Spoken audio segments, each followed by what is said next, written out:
না বেবি, আমি আগে ভাবতাম যে লম্বা ছেলেদের সবকিছুই লম্বা হয়, কিন্তু আমার ভাবনাটাই ভুল। দাদু গরম কিরম পড়ছে? যা গরম রে ভাই, বিচি দুটো আমার সিদ্ধ হয়ে গেছে।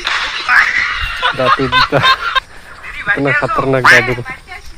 আমার গার্লফ্রেন্ডের চেহারা যে এতটাই খারাপ, আমার বাড়ি থেকে মাইনে নিচ্ছে না। দিদি একটু মডিফাই করে দাও না। ঠিক আছে ভাই, তুই একটু ঘুরে আয়, আমি দেখি। আচ্ছা দিদি। কি দিদি হইলো? এই নে তোর কাছে। কেমন সাজাইছিস বল? হ্যাঁ দিদি ভালো হয়েছে, এখন তো আমার বাড়ি থেকে মেনে নিবে। रुको जरा सबर करो। এখন তো আমার বাড়ি থেকে মানবে না। রাগ করলা?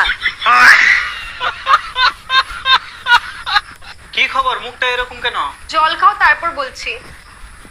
তোমার বন্ধু জনির সাথে আমার চক্কর চলছে, আর এই বাচ্চাটাও তোমার না, তোমার বন্ধু জনির। এই সব কথা বলার আগে তুই আমাকে বিষ কেন দিয়ে দিসনি? পুরো ফাঁস গেল ভাই।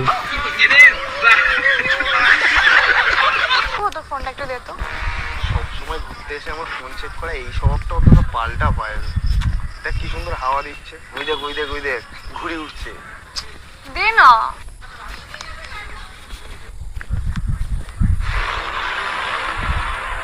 শুভ, এই মেয়েটা কে যে তোকে হোয়াটসঅ্যাপে ফটো পাঠাচ্ছে? হ্যাঁ সেটাই বলে দিই। আরে ওটা হচ্ছে আমার পাশের বাড়ি একটা বৌদি। ওই বৌদি হচ্ছে একটা শাড়ির দোকান আছে, বুঝলি? তো আমি ওকে বলেছিলাম যে বৌদি, তোমার কাছে যে বেস্ট শাড়ির কালেকশন আছে ওইটার আমাকে ফটো পাঠাবে, আমি আমার গার্লফ্রেন্ডকে দেবো। সামনে তোমার বার্থডে, তো তাই জন্য বলেছিলাম। ওটাই পাঠিয়েছে হয়তো। और अभी तो रुको, क्लाइमैक्स अभी बाकी। ও, কিন্তু ফটোতে তো বৌদি কিছুই পরে নেই।